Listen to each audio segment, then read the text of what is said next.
Okay. Welcome to the very first episode of the 3on1 podcast. I'm gonna wait, Ahmed. Your mic's already your mic's already muted.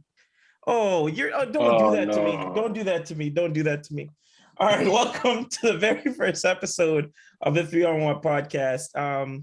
Man, what are we gonna do? I don't even know. This podcast was focused around basketball in general, fantasy basketball, and just things that are happening in the NBA that we decided to talk about. So I'm joined by my three co-hosts. I'm gonna let you guys introduce yourselves independently. First of all, I'm Selvin, and you guys probably know me. If you don't, just you know me, you'll get to know me. Probably. You really think you are? I don't know. I'm not that famous yet, but wow, you probably will know. Yeah.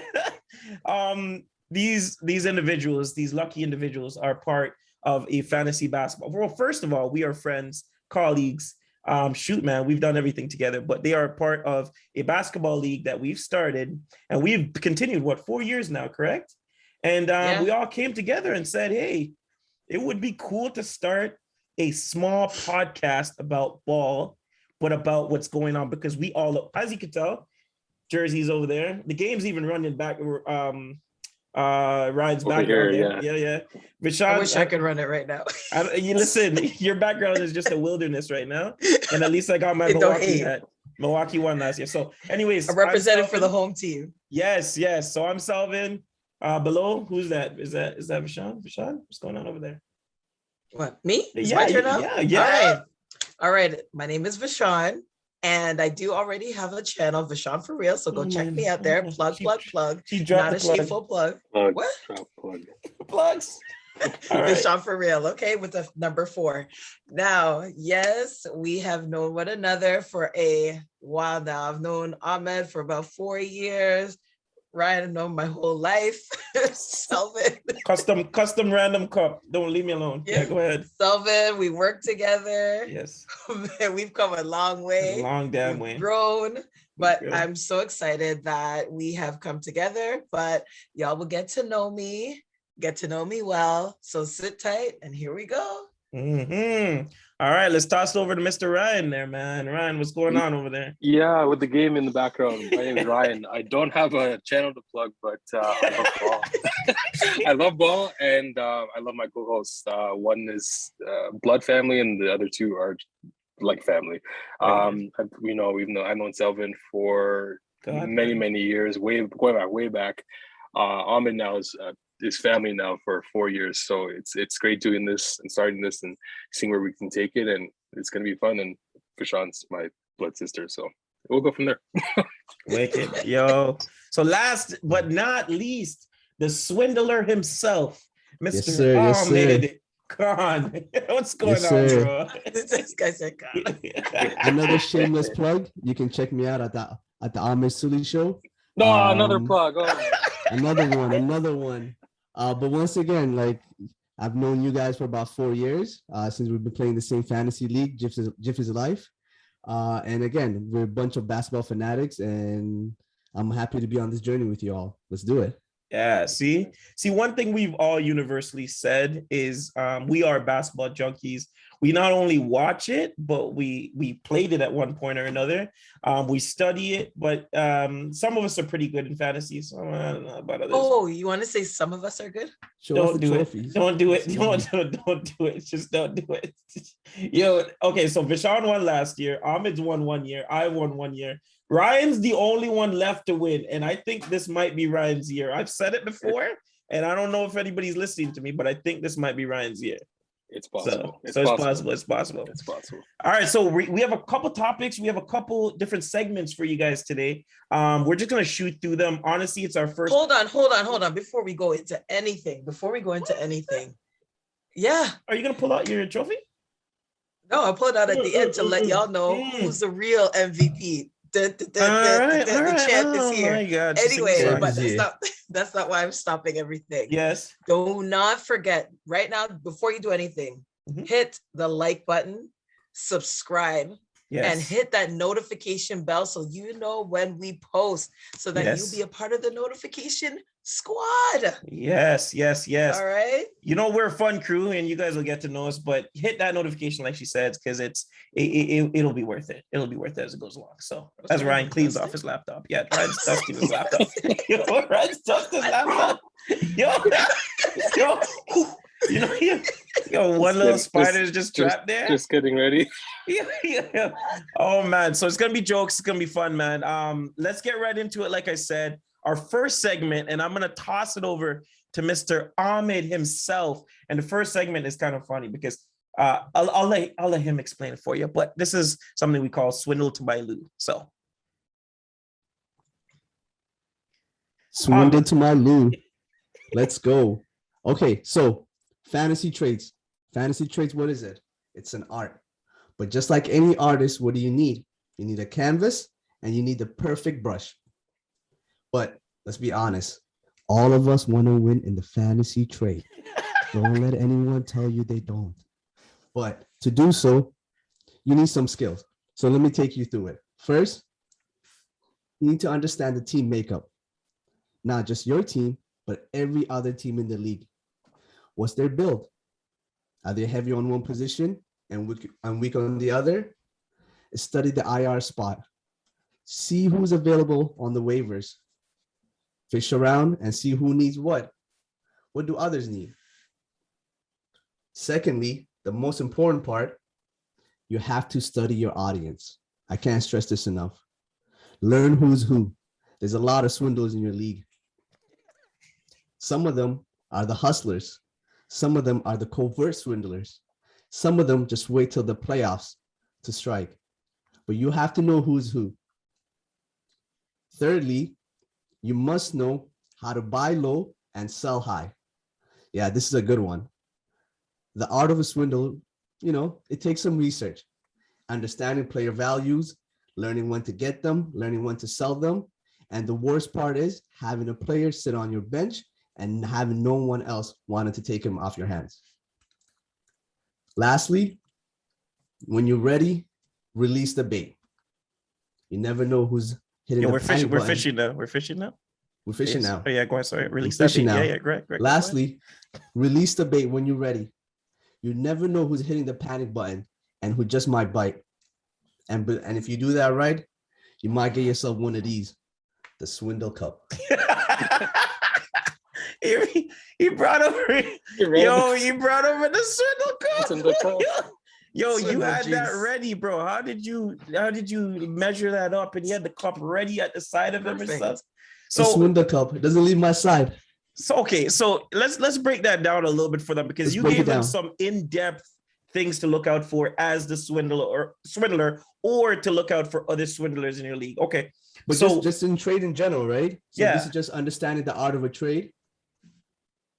Right. So I mean, so my question now is, we know you as the swindler, and what that means in our league is Ahmed is always trying. He's always looking. He's always scheming. He's always trying to get to that next player. So in this podcast, as he goes along, he's going to show you kind of the best ways to swindle in your league, or to look out for that person that's very similar to him in your league as well too. That's correct, right? Am I missing anything? Absolutely, Selvin. And players are always dropping, values always rising, and knowing when to strike and when to swindle on the perfect deal is honestly can be the factor to help you win a championship.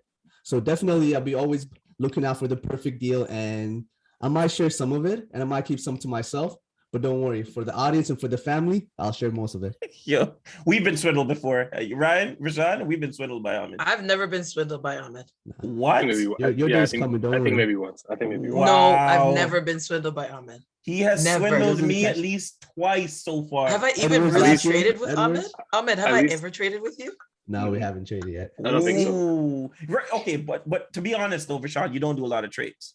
No, I do not. Ryan does a lot of trades. Ryan has done at least 5 trades a year, right? At least 5. Yeah. At least 5 a year. At least 5 a year. That's good. That's a solid amount.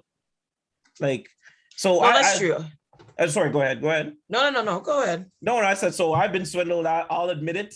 You haven't, but Ryan, I know Ahmed swindled you once or twice before. He has sent me trade offers. I looked at it and chuckled and said, swindle offers. Decline. Swindle offers. Swindle offers. Swindle offer. You know what he'll do too? He'll send you an offer. He'll let it stay there. He won't rescind it, or you rescind it, right? He won't actually take it away. He'll leave it there so you can simmer. So literally, he left up an offer for me from the beginning of the season. And each time I go into fantasy, Vishaun, it stays there. And I told myself, I'm not moving it. I'm not going to click it off. And Vishaun, it never left. It stayed there. Gosh. It stayed there for days. And one day I was like, you know what, Ahmed?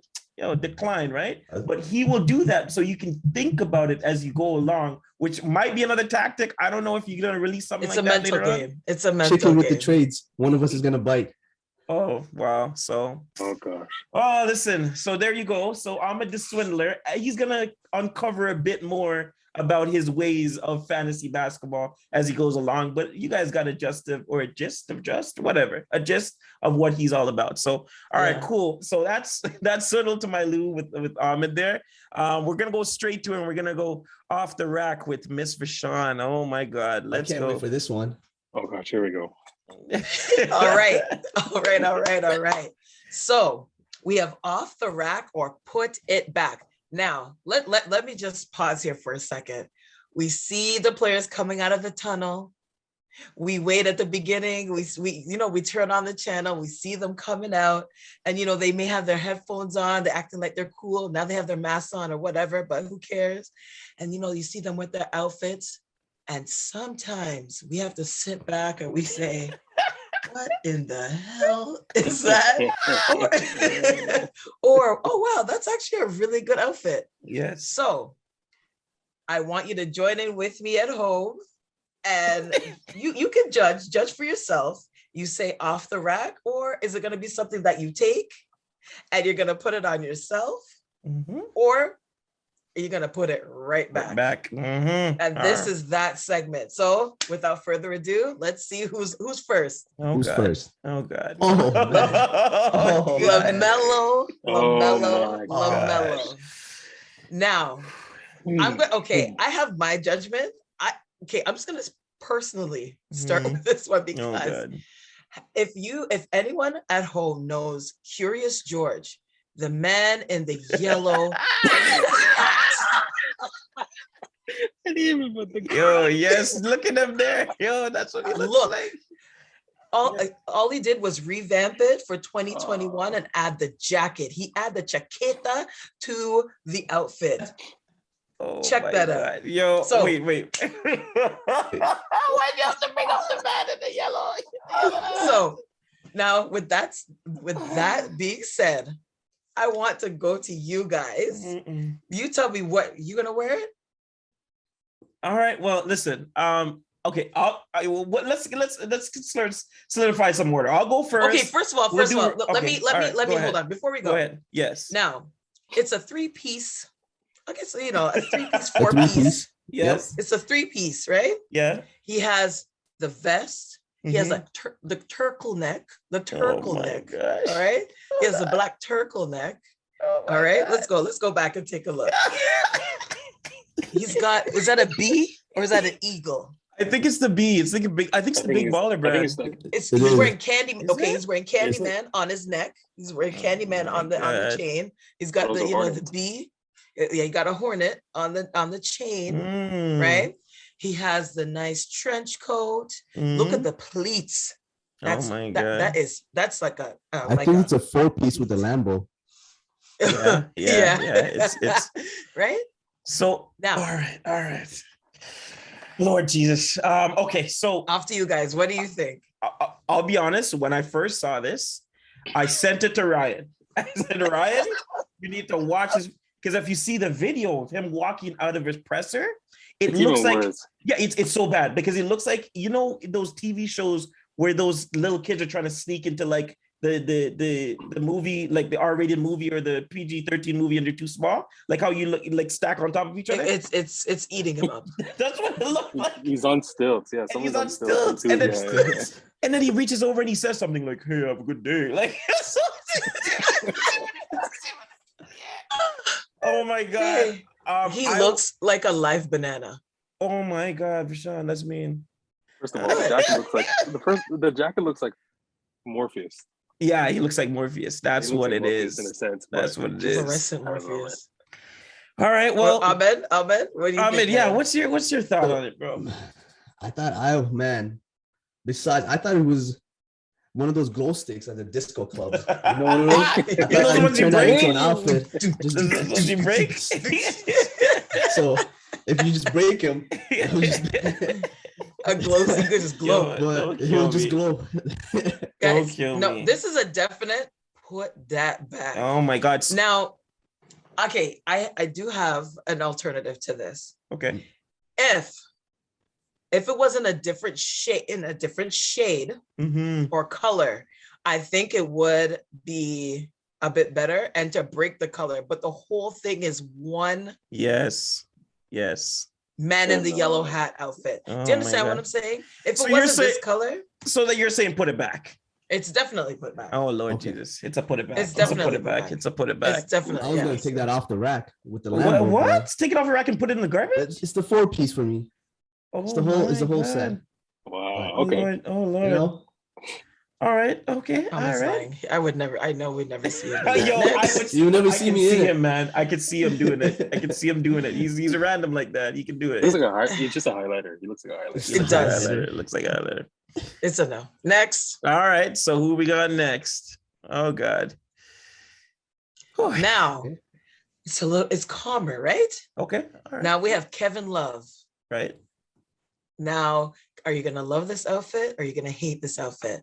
But I like it looks like a scenery on the sweater. Mm-hmm. It looks like an ocean or a lake with the mountains in the back there. Yep. With some dirt. And then you have the jacket, the brown sand colored jacket with the light khaki colored pants, and a blue that looks like Nike Air Forces, maybe. Yeah, the North Carolina ones. Yes. Yeah. The Tar Heel ones, Tar Heel blues. All right. Yes. And with the accessory backpack going along with it. Y'all tell me what you think about this outfit. Ooh, okay. I'll say one thing. If I was being dressed for a game, this is exactly what I would wear. I'll tell you, like down to a T, that is how I dress now if I'm going out somewhere. Like that's my attire, except for the shoes because I can't afford it. But if I had the money, I would wear this till this day. So I'm saying honestly, it is off the rack for me. I'm taking that home with me. I'm wearing that. Right. I'm wearing that. All right. Ryan. Yeah, I agree. I think I would take it off the rack too. I don't think I would have that specific shirt that he's wearing. I think I might go a little more of a solid color with that jacket. Yeah. But if you guys know me and my kicks, so the kicks have got to yeah, stay. The kicks would be there. Yeah, the kicks would be there automatically. Y'all don't even know if he has to show his collection one day. But that's off the rack for sure. It looks like a Holt Renfrew type of outfit, or what's that? 5 off. Sacks off. Sacks on fifth. Yeah, whatever. Yeah. It looks good. I'll rate it. Okay. Off the rack for me. Yeah, off the rack for you. No, one I didn't know Kevin Love was that swaggy. So that's pretty cool. Oh, he is. Right? But definitely off the rack. Yes. Maybe just change the sweater to something solid, a white or a black sweater. But off the rack, definitely. And the jacket, clean. Yeah, it's clean. Absolutely. That's a clean look. Wicked. So I agree. It's definitely an off the rack outfit. I get, the safe thing would be to make it like have a solid shirt, but I think it all works because it's all like, earth tone except for the blue, but the blue goes with the shoes. Right. So it's definitely an off the rack outfit. So it's an off the rack for you. She has spoken, man. So you like it. You know clean. What? For our viewers, I want you to go in the comment section and let us know if you agree with our judgment. Yes. All right. Yes. All right. So let's see who's next. All right. Cool. All right. So we have we have PJ Tucker in the Gucci jacket. Break it down. All right. Now, normally, honestly, PJ is sick usually like with his outfits. He's a dresser. I don't know who yes, and I don't know who's styling him, but he's with it right now. He knows that this is his like avenue, and like he's being styled really well. So he has on the Gucci the Gucci jacket with the red pants and the shirt to match the jacket and also the shoes, the kicks. Now, and I see he's holding another set of kicks, looks like the Jordans, in his hands. So I have my opinion on this outfit. Let's hear what the masters say. Oh God. Oh Lord. Oh, man. For me, the jacket stays, the pants gotta go. Yeah? Yeah. Really? Yeah. I think I might keep the pants. I like the pants over the jacket. Yeah, over the jacket. Yeah, for sure. I don't know. I'm partial about this. Like I'm impartial. Sorry, I'm like in between. I would take the pants over the jacket, but I wouldn't put it all together like that. So I don't know. I'm impartial. I think You're I might have sure? to put it back. Yeah, I might have to put it back. I don't know. I'm not too sure. So what about you, Ahmed? You're gonna put it back? No, I'm taking that off the rack, definitely. Oh Lord Jesus! Wow. We can make that. Yeah, absolutely. Especially with that jacket. Yeah, come on. You know what? Yeah, I might take it off the rack and then put it back in about 15 days when the return home. That's where Sounds about right. Sounds about right. Well, that is most what Vishaun thinks. So what do you think, my Vishaun? gosh. Okay. Oh my gosh. Here I go. Oh, I get. Put it back. She's putting it back. I'm putting it back. It's definitely the jacket. It's the jacket. The jacket's questionable. I think like it is questionable. Not in a bad way. It's just, and it's a little bit too oversized for him. Right. For one, right. It's like he's not wearing it. It's wearing him. Number one. Right. Number two, it is for me, and I think for a lot of people, it'd be too loud. It's very loud. It's screaming. Right. But I get it's Gucci, but this is not the Gucci. You know what I mean? It's not Gucci. You know what I'm saying? It's not Gucci. Yeah. It's a definite put back. I can get along with the rest of the outfit, but I don't. The jacket just made me put it back. So I have to go. Okay. And I'm not paying for that. That's a lot of money. Too much money for it to keep the receipt on this one. I know this one. Yeah, this was the right. I think Ryan's. No, keep the tag. Keep the tag. Keep the tags attached and keep the receipt. All right, cool. Let's go on to the next one. All right, so we have James Harden. Harden. What do you mean? Who's that? You don't see the beard. You can just see the beard and know it's him, and that forehead. He can't even fit underneath the mask too. The beard actually blends in with the mask. I thought that was his whole head. Right. I thought it was Kanye the way he was dressed. Yeah, it's true. Yeah. I don't know. Break this one down. Right. I don't know. So, can you make this quick? This is a put. Yeah, this was a tough one. Really? Okay, go on. But let's see. I don't have much to say. It's 50-50, but I think the sweatsuit underneath is actually nice. Right? Beige color. The kicks are good. Right. Because it's a nice hoodie outfit that he has on. Right. And then to add the blue, it kind of breaks up the earth tones, right? Which it still goes, right? Yes, it's on the bigger side, so it's kind of wearing him. But if it was on the smaller side, I think it would look good. Okay. I think it would look a lot better. So what do you guys think? Ooh. Back. Yeah. He's got to take off that. What is it? What do you call that? That denim? Is it denim? That's denim, right? I don't think it's denim. Was it denim? It looks. I think it's just cotton. Oh, I think it's just straight cotton. I don't think it's not denim. No. That's the whole Kanye West look for me. He just has to take off. If he takes off that top, he's good. But I'm gonna have to put that one back too. I don't know. Me too. Yeah. Really? Yeah. We're putting it. He put that on top because he was running late or something. Picked up whatever that was around him. That's true. Game. Like that outfit's from Urban. That's from Urban Planning or something. Well, dang. I said not even probably fashion. It's off the rack, man. What? Wow. Vishaun, explain, please. Okay, the PJ Tucker one is 10 times better than this. Yeah. It's the taste. It makes you that taste. Okay. Tell us what is it in this one? Please. It's a lot calmer. It's okay. You guys, I know you're not. Let me look at it again. I know. He's wearing a curtain. Yes. I said he's wearing a curtain. I get it. I like the outfit. I think it's just the jacket is just way too big. Yeah. But if it was, a little bit smaller, maybe I would put it back. I'd probably put back the jacket and kept the outfit. Yeah. See, we swayed her a little bit, but the fact that she actually put it off the rack, I don't know, man. That's pretty big. That's pretty big. But we'll give it to you. Hey, we are not the fashionistas here. We just, we're just here so we don't get fined. Okay, we don't know what's going on. So that's the only reason why we're here. But okay, all right. Let's see. Oh my Lord Jesus! Now it's so bad he even got blurry. Who cut Westbrook like that?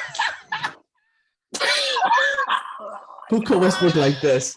What? Look at his head top. Now. Yo, let me go back.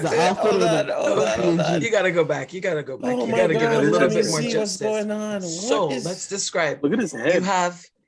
You have the yellow mustard, tank top. Wow. Then you have the reddish heading in towards the orange, it's like a pinch of of orange.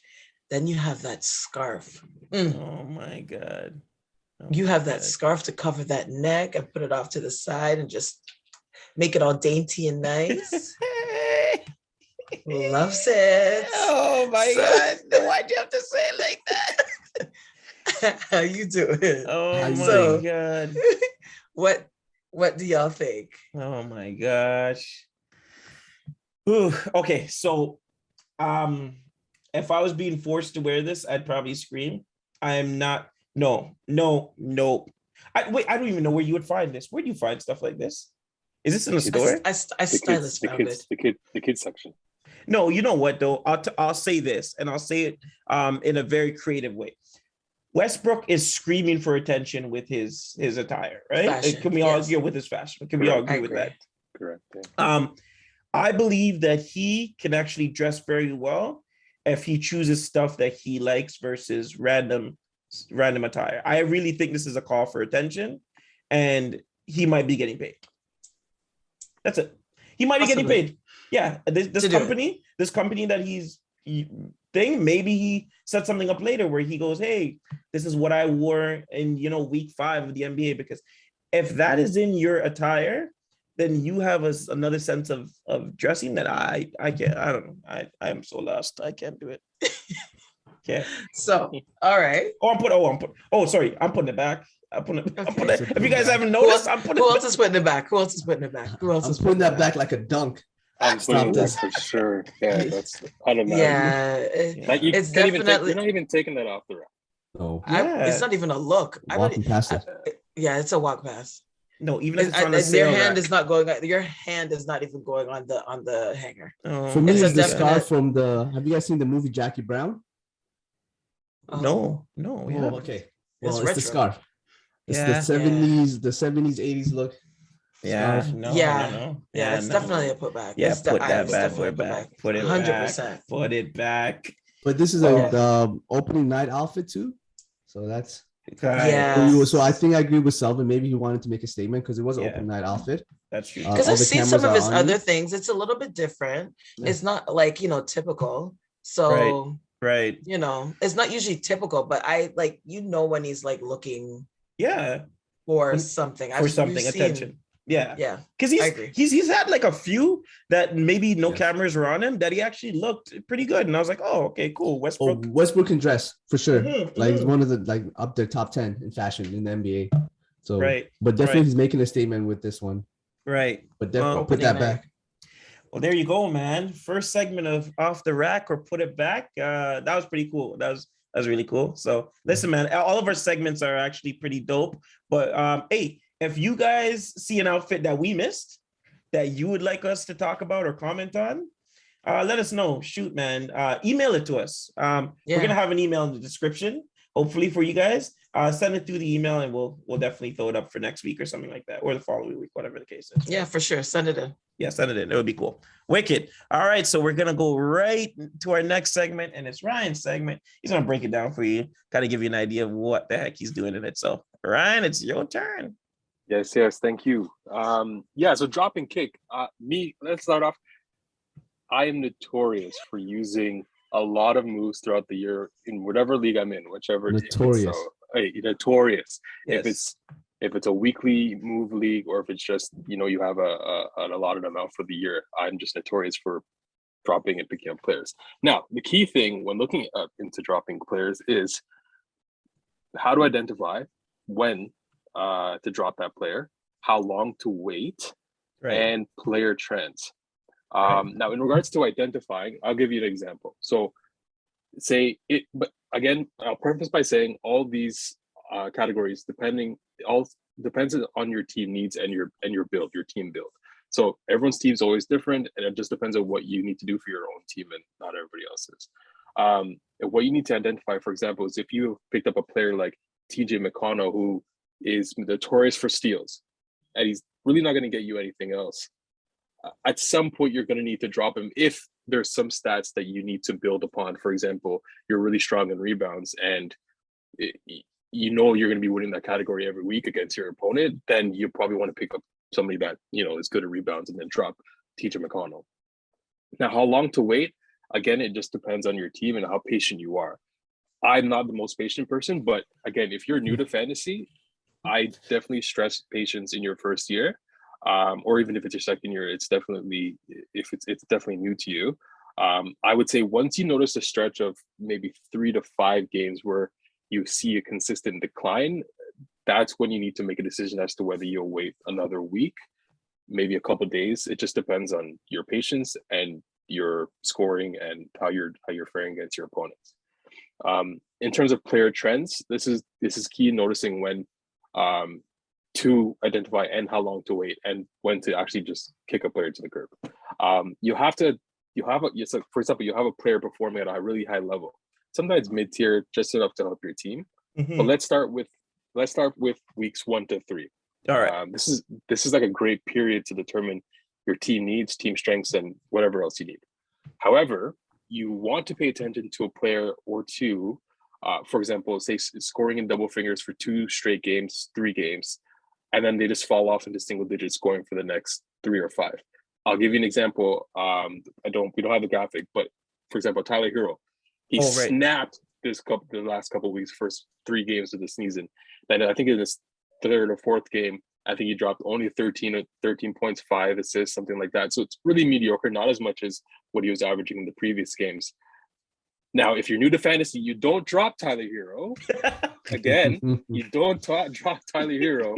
You wait and see, because Tyler Hero his minutes are there. So that's a guy you want to keep on your team. And it'll come, like the points will come and his stats would always be there. However, that's something you want to look into in terms of other players, is the trends that you're noticing, whether they're hot for maybe a week or 2, then there's a really, really big decline. That's when you just gotta make the decision. You gotta let them go. Gotta cut ties, man. Yeah, man. And then, for example, so if you look at this graphic here, and this is from Yahoo, you'll see in the last week or so, you'll see that Lou Dort from OKC is one of the most dropped players in Yahoo leagues across the board. Now, why he's being dropped, his stats aren't the greatest right now, and OKC is not doing too well. I think they're 0-3 or 0-4 right now. Yeah, they're losing. So that's a guy you want. That's a guy you don't want on your team, because he's not really helping you in many categories, especially if you're in a league that has that counts field goal percentage. He's just going to affect that category negatively. So you want to drop Ludort. He's gone. Kick him out. Kick him to the curb. Now, another guy that's on the board here is Grant Williams. Now, Grant Williams has been doing pretty well because Al Horford was out for a bit. However, if Al Horford is playing, Al Horford is going to get a majority of the minutes at that power forward spot. So Grant Williams is more of a streamer in this case. So in this case, Al Horford is back. He's going to get his minutes. He's actually playing pretty well. You want to get rid of him. And then another example, Goran Dragic. Oh, get rid of him. Dragic right now. Again, the situation in Toronto is a little bit different. They're going with the youth movement. Goran is not going to get the minutes that I guess he wants or is there, because you have so many other younger players that need those minutes. he's gone. I think he's only averaged about 2 or 3 points. Kick him to the Oh curb. my And he god. doesn't want to be in Toronto. Yeah. Exactly. He doesn't want to be in Toronto. So Yeah. these are the kind of things you He wants to go play with his friend. Yep. Yeah, he wants to go play with Luka in Dallas. But yeah, so each week I'm gonna take you through a couple of players who you gotta kick to the curb. You just gotta drop them. Like you gotta make the decision and drop them. And then if you need to wait, I'll let you know if you need to wait and drop them. But well, that's pretty much it in terms of that. And then if there's players that you have questions about, come in the comments. Let us know what you think. Ask if you should drop them or not, and we'll give you some thoughts and advice as to how you can do that. Ryan, quick question. How much leash do you give your drafted players before you drop them? Now this is my fifth year. That's actually a sick question. Yeah, it's a good question. This is my 5th year playing, so my patience has grown a little bit over the last 5 years, but I think your drafted players, especially your players drafted, I guess from rounds 7 to 13, if you're in a 12 team league, for example, that's like the majority of leagues. Between those spots, especially the last like 10, 11, 12, 13 picks, I think you might want to wait maybe like the first 3 weeks for sure. I think that's a good gauge. Your last pick is normally something you can use as a streamer spot, and we can all explain that in another episode. But I think 3 weeks max to start the season is how long you wait to drop those players in those rounds. Anything higher than the 6th round, I don't think you drop. I think that's something that you'd want to trade, and I think you yourself would have that information as to how you could orchestrate that trade. So he balls back in your court. But yeah, it's true. I definitely, that was actually a good breakdown and give us an idea of, and let me tell you guys, there's 50 moves in our league. Ryan uses 51. He finds a way to get an extra move. It does. Every year, man. Every year he uses his moves. This year he promised. Vishaun, didn't he promise this year? He did, but I don't think that's how many moves in the first week? Let's not say. Don't say the number, but oh god, yeah, right. So he's kicked a lot of people to the curb. Let's just say so. He is a master of kicking people to the curb. No loyalty. No, if they don't work, he doesn't want to deal with them anymore. One thing I like about Ryan, that he really believes one of the principles in fantasy, which is about it's a game of numbers and not names. Right. And it doesn't matter your name. For example, Carmelo Anthony is a big name, but he can be droppable depending on where he is. Yeah, that's true. Definitely can be droppable. Nobody is safe. Let's just put it that way. Nobody's safe. Wicked. All right. Well, thank you, Ryan, for dropping kick. We're gonna go right into my next segment, which is mine. And we're gonna talk about pick and roll, and basically what pick and roll is who fantasy or waiver wire pickups. And over the years, I've slowly found a niche or a way to pick up these key waiver wire players that have impacted my team to a point where they've become either 3rd or 4th option on my team when they were where they either went undrafted or a player like Ryan's kicked them to the curb. And I have seen them and I have noticed certain things that fit within my team, and I've picked them up. So with pick and roll, I'm going to walk you through some things you should be looking for under the waiver wire, some things that you should look out for in regards to holes to fill on your team. And then I'm actually, for the first episode, I'm going to break you down on some things that I look out for after you've actually drafted your team. So let's start there first and get into it. So first of all, rule number 1, don't panic. And what I mean by that is after your draft, you look at your team, you're just like, oh my God, who did I select for number 12 or 13 or 9 or 10, depending on how big your league is? Don't panic. Chances are people are doing the exact same thing you are on the other end. Wait for the other person to crack. So when that person cracks and they drop one of those key pieces that you need to swap with another player, you'll get the opportunity and you'll be able to claim that individual off the waiver wire. So first rule is do not panic. Rule number 2, trust your gut. That means if there's a player on your team that you feel you can go another week or 2 with seeing how they play, how they run, and you don't have to reach for that player off waiver wire position, because you got to remember one thing: waiver wire opens at a specific time. And if you use your claim and your claim is redeemed and you get dropped based on that particular claim, you are not getting that back. So be patient and trust your gut in regards to who you select or who you even use your waiver wire position on. Rule number 3, last year's stats don't always translate. It's the truth. It is the truth. There is key players, like we already know the Jokers, we already know the Kevin Durant's, we already know the Steph Curry's. Unless they get injured, chances are their numbers are going to be roughly the same as this thing goes along. So they're different. They're an exception to the rule. But most of the other guys, they're walking duds. If you don't, sorry, I should say this. They're not walking duds. They're unpredictable is the best word to say. So watch out because numbers don't always translate. Rule number 4 is fill in your gaps. After the draft is over, after week 1 or week 2, you get a rough idea of what you're missing in terms of the stats and the categories you're missing. So if you're going on week 1 or week 2 and you're realizing that, you know what, I've been losing very badly in blocks.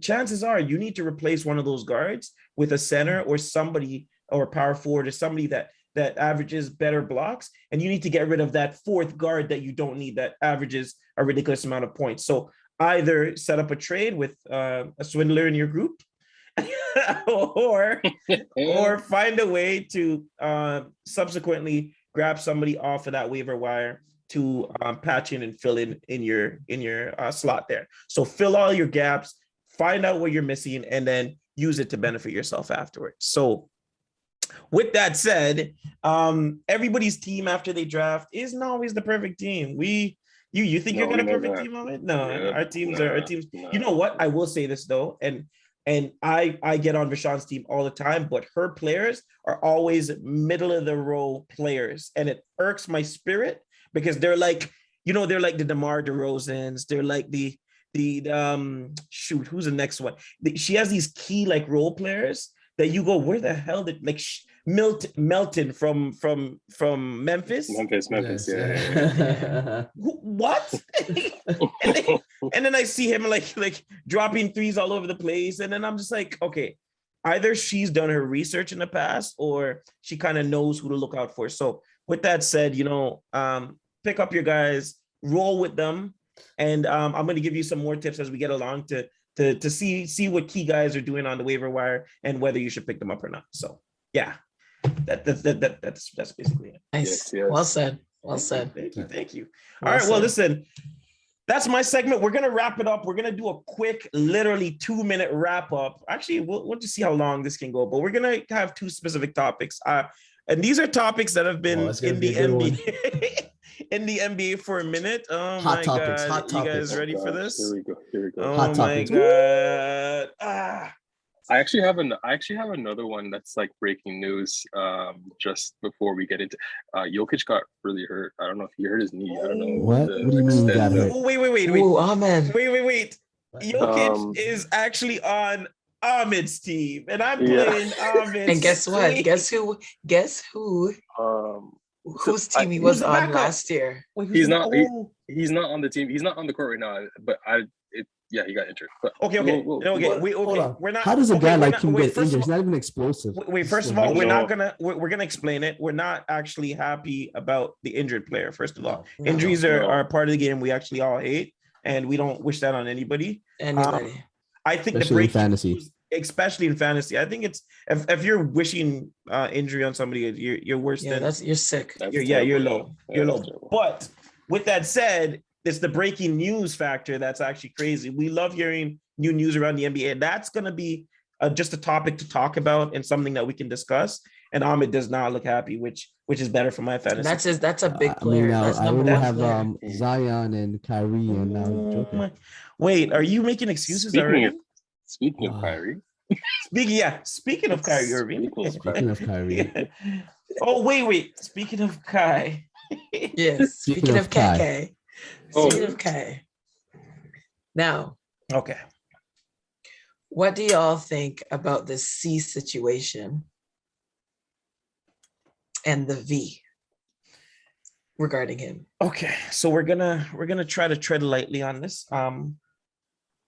As we I can. believe Kai signed up for something that he wasn't fully informed about, and I think as time progressed, those situations have changed, and I think he's at a situation now at a crossroads where he has to choose either ethics or his belief or his employer. Correct? Does that make sense? Yeah. I've always criticized Kai in regards to his stance and his opinion on certain things, especially certain topics. Yes, especially employee/employer versus community and giving back. I believe that you need one to do the other, so you can't mess with one or it'll mess with the other. With that said, I've always said this: if I was a rich person, I would give more. I give what I can now because I have enough to give what I can. He's in a situation where his career allows him to do more for others, but he needs his career in order to do that. So it's a tough discussion. It's a tough situation. I, for one, hope he gets the benefit of the doubt and he's able to live his best life for his family and himself. But I do understand that he needs that particular piece in order to provide for that family or for others in the ways that he has in the past. Now, do you think that based on who he's playing for right now, do you think that he could possibly get an offer or something could be happening in the back where they'll allow a trade? So I'll say this and I'll pass it off next to Ahmed and Ryan because I'd love to actually hear what they have to say as well. I'll say this. Imagine going out with somebody for 5 years. And I wouldn't say 5 years. Let's say you're in a serious relationship for 2 years and you're dating this individual and you get to the point where you guys have committed yourselves to, we want a marriage, we're going to get married, this is what we're going to do with our lives. And then literally the day before your wedding, somebody comes up and says, yeah, you can't marry her or you can't marry him. That would break your spirit. Regardless of what happens, you've invested that time, you've invested the effort, and you're at a situation now where you can only see yourself with that person. And I'm using that example to show you what Kai is in. Basically, he's at a situation where he's always wanted what he has now. That's in Brooklyn, and he's been setting this up for years, right? From the All-Star game in 2019, I believe, right? Yeah. So with him doing that, or 2018, one of the two, with him doing that and setting himself up just to be told that when you get to that one spot, you cannot play with this individual, that individual, and this particular team, it must be heartbreaking. So my understanding is it's tough, but I feel bad, right? Yeah. Ryan, I'll let you go first. It's definitely a delicate subject and situation. Again, like Selvin said, I don't really support a lot of the things that he said over the years, or I guess the way he's acted. But that is in no way to judge his decision now. And I feel that given his stance on this, there's in no way should anyone be forced to do something they don't want to do. And clearly he doesn't want to do what he's being asked to do in order to play basketball, something that he loves. It's his livelihood, it's his job, it's what he loves to do. And again, like Selvin said, it's in Brooklyn. He's literally from New Jersey, so he's at home pretty much. And I mean, there's a lot of things we can't control and that he can't control. He's gonna have to make a decision. I'm not sure if they'll trade him. I'm not sure if, honestly, we're not sure if he'll even play this year because of the situation, or if laws will change or rules will change or restrictions will change once things improve a little bit more in that area of the United States. So we'll see. I support him in regards to his stance on what he believes in, because I think everyone deserves that right to be supported for whatever they believe in, especially if it affects just natural ethics and someone's livelihood. It's just in some cases it's just not fair. So like that's pretty much all I have to. I have another question. Yo, direct it to Ahmed. I want to hear, and then we go back to Ryan. Ryan can answer it. No, I'm just gonna make it quick because I think Okay. you both said it already, and I agree with everything you said. And one thing I can add to that is that I think the rules and the procedures and regulation that's been created just makes it easier for Kyrie to have this type of mindset, right? The fact that there's different laws in different states, and you can go from one court and without specific things and go to the other court and you need that Holes. You mean there's holes in there's holes? Yeah, there's a lot of holes that make it easier for Kyrie to do what he's doing. And I think the more holes there are, the harder his stance is gonna get. So with that being said, I also agree that I don't think anyone should be forced to do something that that's something that goes against their will. However, this is a job that Kyrie signed up for, and honestly, just wish him luck.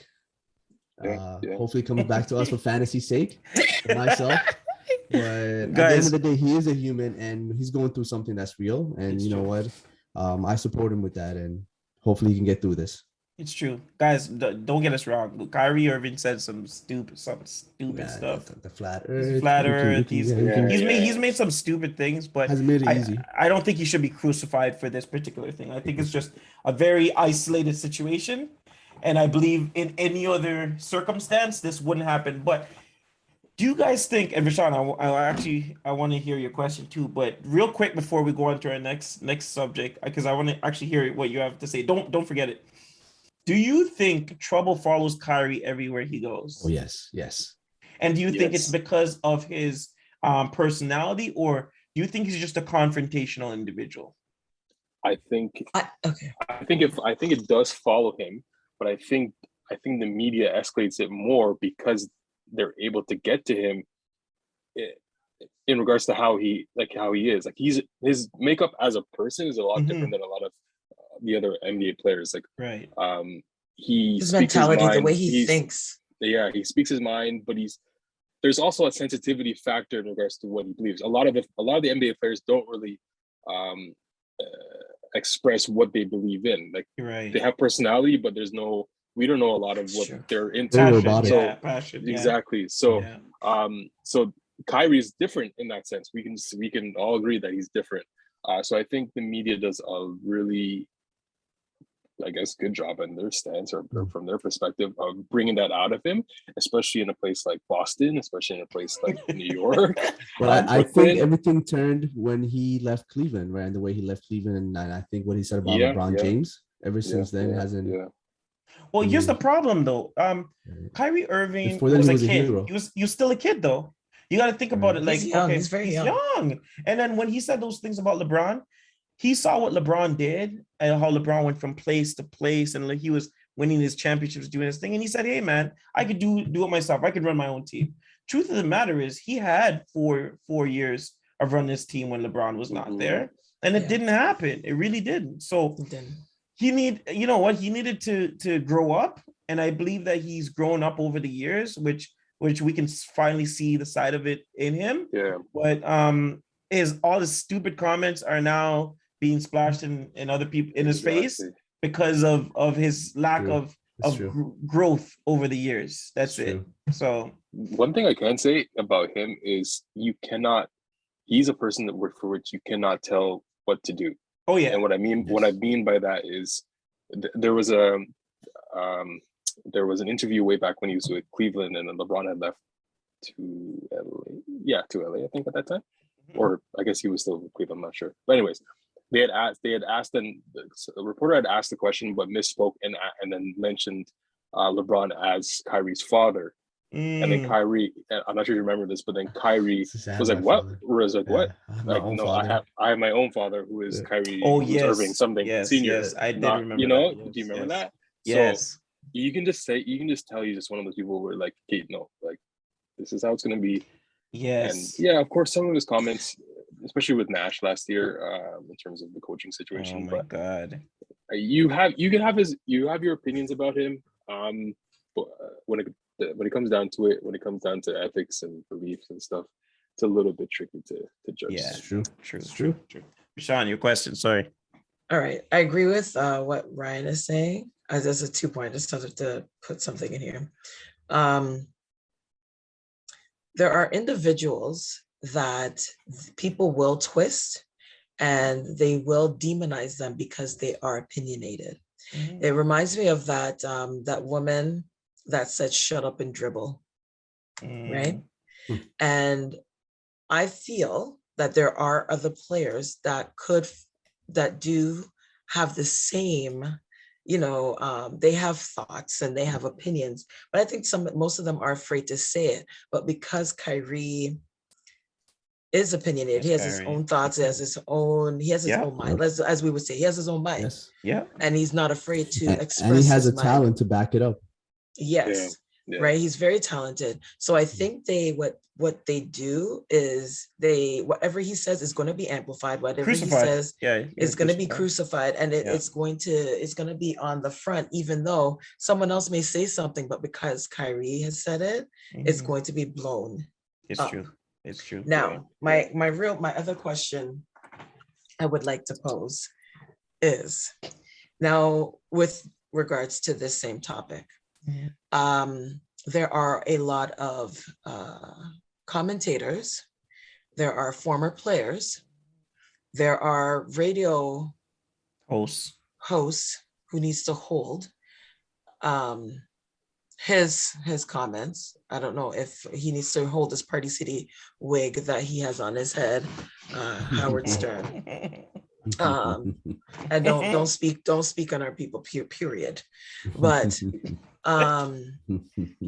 I want to ask this question, and I've seen a lot of people question this, and I don't know if anyone wants to touch it, but Magic Johnson had a lot to say about Kyrie Irving recently.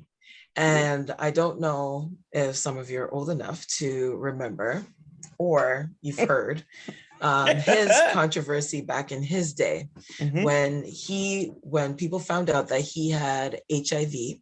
I think it was full-blown AIDS, but go ahead.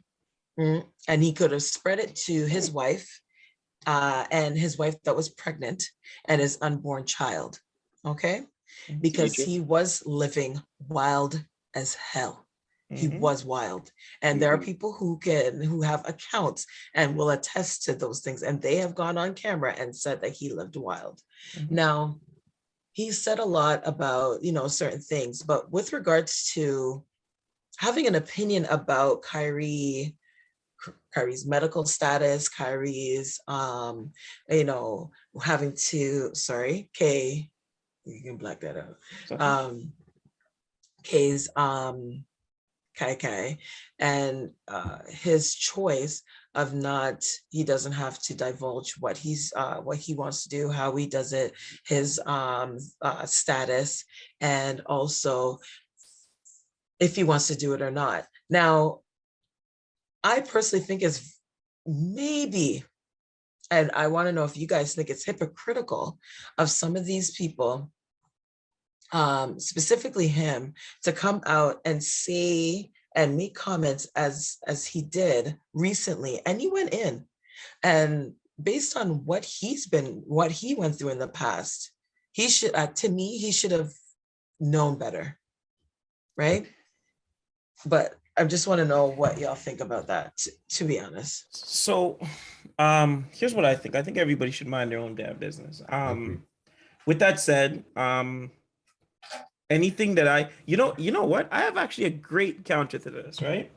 I spoke to somebody about this a few weeks back, and I get a lot of advice, right? I'm not at my goal weight that I'd like to be at. I'm not necessarily obese, but I'm also not within the metrics of society and where I'm supposed to be.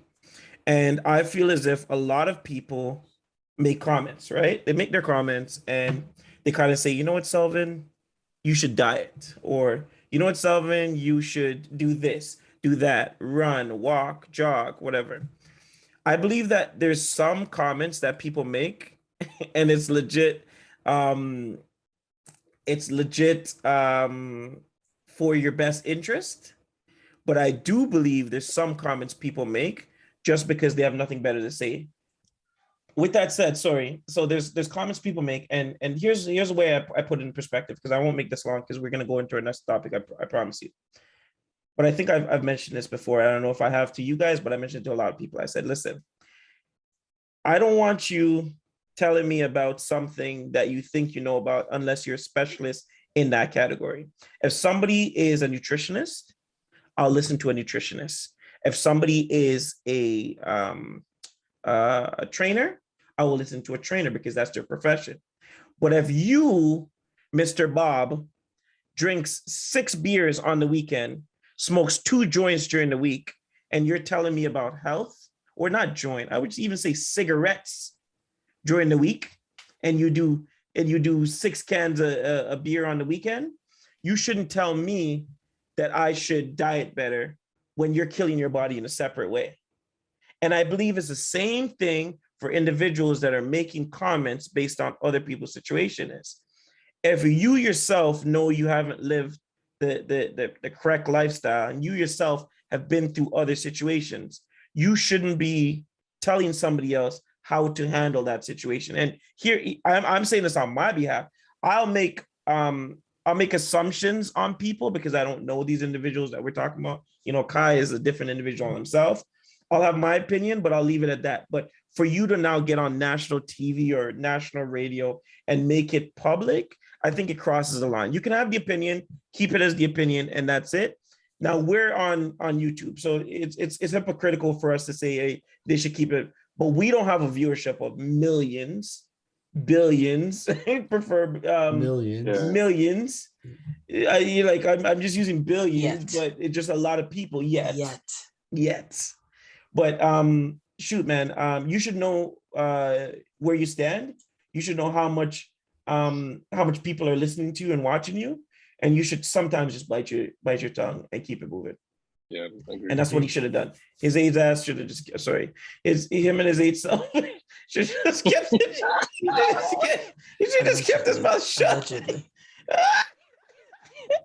All right, listen, let's go on. Let's go on to the next one, because that was actually a hot topic, man. And I think we treaded pretty lightly on it. I think we were good. We were pretty solid. All right, man. So let's go back to our open court session, and we're gonna talk about the next guy here. Broken Ben. Yo, where's Daryl Morey? He should be in there. Daryl Morey should be in here. You got Elton Brandon. What did Elton Brandon do to you, Ahmed? Like you got Elton Brandon here. Oh my god. Oh man. So little backstory, if you guys don't know, if you probably do by now. Okay, broken jump shot. Ben Simmons came into the NBA as a player that was supposed to reach superstardom literally within his first couple of years. He was projected to be one of the most versatile players that can play 1 through 5 and that can defend 1 through 5. Ben Simmons was at that time first team All NBA, I think second team All NBA. He was projected Rookie of the Year, which, yeah, let's just say he took two or three rookie seasons. But Ben Simmons was a phenom. Ben Simmons was that player that was supposed to be LeBron James. He was LeBron James with defense. That's what he was coming out of school. That's what people were saying. He's LeBron James with defense. Left-handed LeBron. Yeah. Now, what happened since then is, we all know this. If you're a player that's projected to be something, and over the years you have not grown in a particular area. For example, if you continue in the NBA and you start off averaging, you're actually better off averaging 10, then going up to 12, then going up to 15, and staying at 15 for a couple of years, rather than going straight to 15, 5-5, and keeping it 15, 5-5 for the next 3 years. Because what ends up happening is the microscope gets put on you. And that's what happened with Ben Simmons. The microscope got put on him. People realized he was not improving. And what I mean by that is he was great. Great is always good, but you need to improve as you go in the NBA. Every superstar has hit a level of excellence where it is a different type of breed, and they've added something to their game that Ben Simmons did not for the 4-5 years that he's been in the league. Actually, it's 5 now, right? Are we going on 5? Yeah. Correct. Yeah. So what ended up happening is, let's go rewind back to last year. He's going up wide open dunk / layup, and he passes the ball off. First of all, nobody in the vicinity of him, by the way. And the reason he does that is because that day, I believe he was shooting something like 5 for 25 from a free throw line that entire finals. So he did not want to get fouled. He did not want to go to the free throw line. It got blasted out of proportion when the after game interviews, when they asked Embiid about his situation, and Embiid says, it all went downhill when Simmons passed that ball. Yes, and then it escalated when they asked Doc Rivers if he sees Simmons as the point guard of his future, and he said no. And it further escalated when Philly fans and news reporters were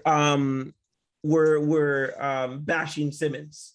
At one point, there was a week of literally Philly get on Ben Simmons. One guy rustled an alligator, put him in the garbage can, and he said, they interviewed him, he said, why were you so fearless? He said, well, I didn't want to be like Ben Simmons. Right? Oh, God. So there is a lot of buildup, and I can understand the situation he's in.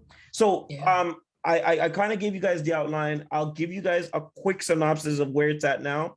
Ben Simmons finally says, I want to trade. Philly says, we're not trading you. Ben Simmons says, well, I want to trade. Philly says, okay, well, if you don't show up to games, we're fining you. Ben Simmons shows up to practice unannounced. He plays with a jersey in his pocket. Some people say phone. I think it was a jersey. Plays with a jersey in his thing. I think it was his jersey. Yes, I think it was his jersey too. He refused to practice. Doc Rivers kicks him out. The team fines him for insubordination or detrimental to the team. And he goes home now, and he concocts a plan with Rich Paul, by the way, because Rich Paul is the master of everything. He comes back the next day, and he cannot mentally put things together. Yes. Now, here's the thing. I think mental illness is real. I definitely do think it is something a lot of people suffer with. It's not something to joke about. I do think there is a way that we can speak on it if we don't genuinely believe that that's the case. You can't judge somebody because you don't know. But I will say this. When you know your money is very short and you need that extra 8 mil, was it 8 mil per couple games or whatever? Yeah. He's making like 30 something per year, 37. Yeah. Mental illness is the next step that Ben Simmons is at now. So as it stands right now, he is not being fined because he falls under the category of the mental illness rule through the CBA. And the team now has to accept that, and they have to pay him the games that he missed due to his condition that he's in. He needs to be traded. He doesn't need to be traded. I gave you guys the build up to it. Please, somebody tell me what is happening with Ben Simmons. Silence. Bring Ben to Toronto. You want to take him, huh? Toronto. Bring him to You Toronto. want to take her? Hear me out. So look, I think Ben is an all-star NBA defensive team. Like he's a star. All right. Minus his shooting problems, Ben Simmons can play. He was a number 1 overall pick, so the value is still there. Minus this little hiccup. And I think the biggest problem is to try to turn him into this point guard that is somewhat close to Magic Johnson, and you just let the guy play. Can I say something? Wait, I want you to finish, but I will not allow you to just say bring him to Toronto. You know the rule. If you're gonna bring him somewhere, you have to get rid of people in advance. Somebody. Well, hear me out. Oh, okay. Now watch this. Okay. So you bring him to Toronto. All right. And you get rid of Siakam. Thank you. And here's what. Okay. I can get rid of that. Can run the game just the way, Van Vliet can still be the point guard and Ben Simmons can play off him. But besides the point, Toronto is a perfect environment, I think, for someone like him. It's a perfect city. Philadelphia might be a little too harsh for someone like him. A couple of years ago, they kicked out a football player named Aguilar, and they were making fun of him because he was dropping balls. And a guy who caught a baby who was falling from a burning house, like, oh, I didn't want to drop him like Aguilar. So Why is Philadelphia Philadelphia's doing look this? Yo, Why do no, they do Philadelphia's this? they're tough. It's It's a tough tough. It's a tough city. environment. It's a It's tough a tough city. city. It's I a very think tough city. if Ben Simmons were to come to a city like Toronto that is loving and that's gonna put, that's gonna support him, Yeah, I like that's that. just not gonna throw him under the bus. I think he'll be a happier player, and you will see the best version of Ben Simmons. I like that actually. I think that's true. I was first doubting you, but you kind of Yeah, filled in the gaps. for the environment wise, you'll Yeah. see the happiest Ben Simmons, It the makes best version sense. of him. It makes sense. I think that does make sense. But is there another team that he can go on right now where Philly can possibly get a good pick for, because now the stock Yes. has dropped. But I think Philly's gonna lose. Has I think has the has stock- it really? has or the is that stock just dropped? Right. Do you think? Still Ben Do you Simmons. think? No, that's So- the question. Do you think? So here's No. some possible trade scenarios that we've been hearing in the news. Correct. We've heard CJ McCollum +1 for Ben Simmons. We've heard Kyrie Irving for Ben Simmons, which we know that'll never happen. No. We put out there what's it called? Siakam for Ben Simmons. I think Daryl Morey wants a haul for Ben Simmons because he knows Ben Simmons' talent. I I agree think with him. Daryl Morey is very selective of the type of players he wants to play with. He loves the Embiid types. He loves the Harden types. He loves shooters, people that he loves the Kobe-esque type that can take over a game at a drop of a dime. Yeah. Ben Simmons is a complimentary player, and I believe he's been playing in the wrong position his entire life. I agree. The worst thing Philly could have done is drafted him and stuck him at point guard. I Right. think Ben Simmons is a power forward, and I think he needs to play power forward. Power forwards do not have that mentality of spot up shooting, or they don't Right. have to think Right. about Yeah, a jumper yeah. really. Right. They just have to catch the ball, slash through the lane, dunk it, maybe True. catch, pass it off, do a high low with another big. But Ben Simmons is playing the wrong position to begin with. It's true. Mm, It's true. I agree. That's the way I see it. That's the way I see it. that's And a he can good still point. pass. Actually. He can still pass from that position too, so he can still be effective. So okay. So my question to you small all forward. is now small forward, yeah, or small forward. My question to you now is, what's next for Ben Simmons after this whole debacle and everything else? And Vishaun, you mentioned it. Maybe his stock now has possibly lowered in the eyes of other teams. Do you think everybody's waiting? I heard there's a little speculation that the December 15th is actually officially the first day you can trade somebody that you've signed to a new contract. And by waiting that out, anybody that was signed over the season that teams regret, they might want to move. I think that's when he'll be moved. Also, I believe that they're waiting out for the Damian Lillards to, if Portland gets to, 0-5, 0-6, or they're 1-7, I think you're going to get a disgruntled Damian Lillard. He's already shooting 2 for 25.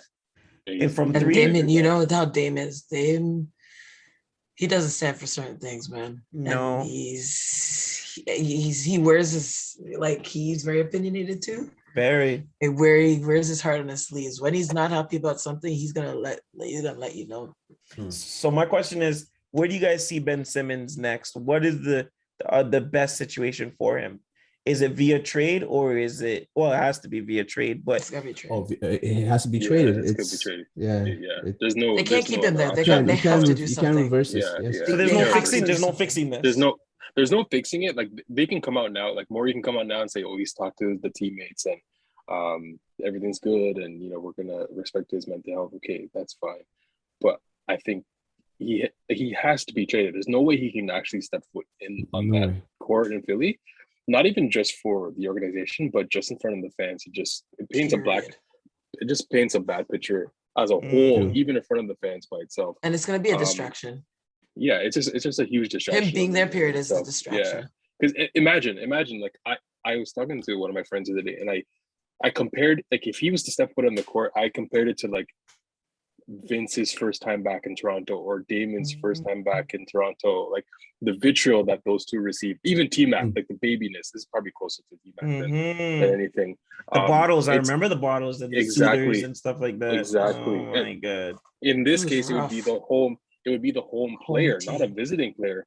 So it's definitely tough. I think he does. I don't think he plays again. I think this mental health thing, as real as it as it could be, he's not going to play again until he is traded. I think they're going to keep him at home. And it's going to be just we're going to stay and if there. they don't trade him, he's just going to keep pushing the. Yeah, but exactly. you know what? Even with the mental taking health breaks. thing, it probably is giving him anxiety. Oh yeah. Of course, yeah. So here's the thing. I don't believe. I'm actually not saying that it isn't real, but I'm saying. No, I know what you're trying to say. It's amplified. And one thing I would say, I think Philly really dropped the ball on this, and it's not Ben Simmons. Yes, Ben Simmons had his moments during the game, but Philly did not defend their guy.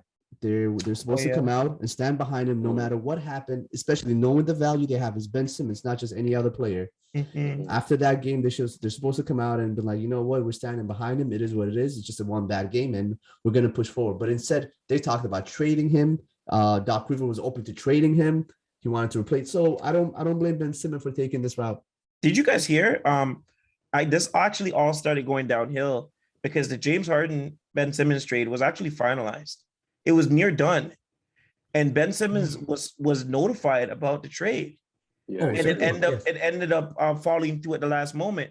If that's not a kick, that would break my entire year. Could you imagine working with the team, championship aspirations, only to know that a GM has come over and tried to trade you, and then for you to suck it up and then be okay for the rest of that year? I don't know. That wouldn't sit right with me. And I'm not defending Ben Simmons at all, but it was rocky from the beginning. Now, Philly too, I believe Philly's a walking circus. From you hired Doc Rivers, and here's the thing, I'm a huge Boston fan, and I remember the 08 Boston Celtics, and I remember Doc Ribbons. Doc Rivers and his kumbaya and his whole team mentality thing. I believe that 08 team could have been coached by a Cheeto, and they would have actually done well. Like literally. Yes. There's a lot of veterans, a lot of vets. Because they had the talent. So to hire Doc after his resume of consistent losses year after year after year in the playoffs was kind of weird. And on top of it, Philly has this thing for ruining point guards. They ruined Markelle Fultz. Yeah, that was. So let's think about it. How many number ones did Philly have in the last 10 years? Markelle Fultz. They gave away thing there, Noel, right? Lou Williams. Noel. Yep. Right. They have a thing for actually making players very disgruntled. And Markelle Fultz, he's damaged for life. You guys remember he had to recreate his whole shot. His shot. They were laughing at it. They were laughing. They had 3 number ones in the last 6 years, right? Yeah. The guy forgot how to shoot. Yeah. So it's pretty bad. The anxiety that Philly. If I'm a player, I don't want to get drafted to Philly. Don't forget Michael Carter Williams. Yes. Thank you. That's the big one I'm forgetting. Michael Carter Williams was projected to be one of the top. Was the second overall pick, correct? Or third? I think it was third. Yeah, somewhere. Premier point guards in the NBA, and they ruined him. Yeah, it's their culture, though. It seems like it's a part of their culture. Philly's it's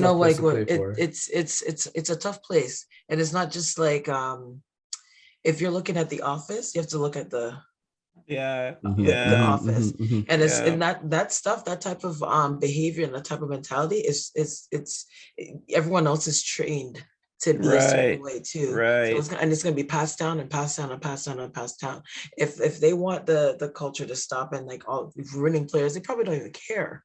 Right. But you'd have to clean house. They ruined Terrell Owens in football, so come on now. They were ruining basketball players. Yeah. Right? So it's tough, man. It's a tough place to be. If you notice also with this situation, how Daryl Morey came in and I guess took over the reins of basketball decisions. I don't know how that is because there's still a GM in Elton Brand, but you don't really hear much of Elton Brand making any decisions. And he's done pretty well in terms of the moves that he's made over the years. He got Tobias Harris there. He got Butler there. He got that shooter. That was a tough situation. Butler, as I'm saying, Butler so he's tried. Exactly. He's tried to build a winner. And then now Daryl Morey's trying to make his stamp on this situation. But and Elton Brand saved them from what's his name again? Brian Colangelo. Yeah. Oh, Exactly. true. Remember Colangelo and the mess that he created after he left Toronto?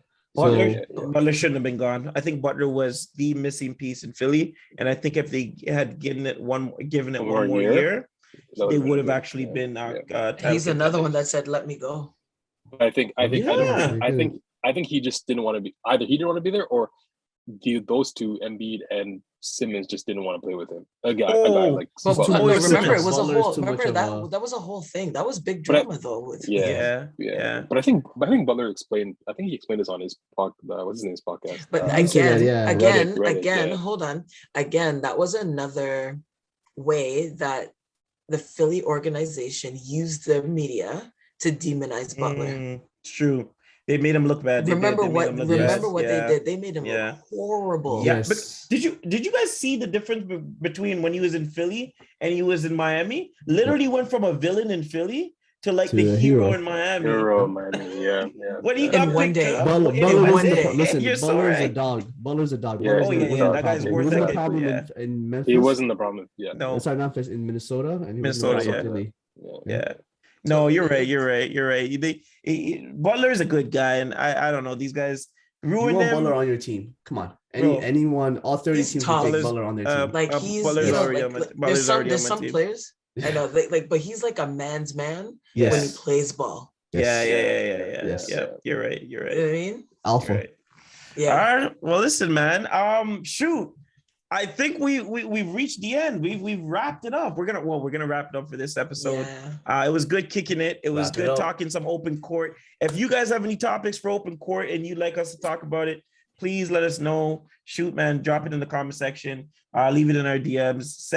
Send an email with some description, whatever the case is. We'd love to kind of hear what you guys have for us to talk about in the NBA. Could be fantasy. Do you want to hear about some stuff that Vishaun wants to either take off the rack or put it back? Let us know. We'd like to hear about it, and we're excited, man. I think this is also send some trades that you want us to take a look at, and maybe I'll give you suggestions. Or players, not necessarily trades, but players that you want to hear a little bit more on, want more information going what you should do, what you should pick up, who you should pick up, who you should drop, kind of thing. Yeah, man, we're talking. Or how long should you wait? Yeah, that's a big one too. Yep. So with a certain player. Yep. If you guys have like anything that you want to talk about, drop it with us. We are ready to answer them for you. Until next time, I'm Selvin. We got who we got there? Is that Ahmed? Vishaun. Ryan. And this is the 3on1 podcast, and we'll see you guys next time. Okay. Peace. Peace.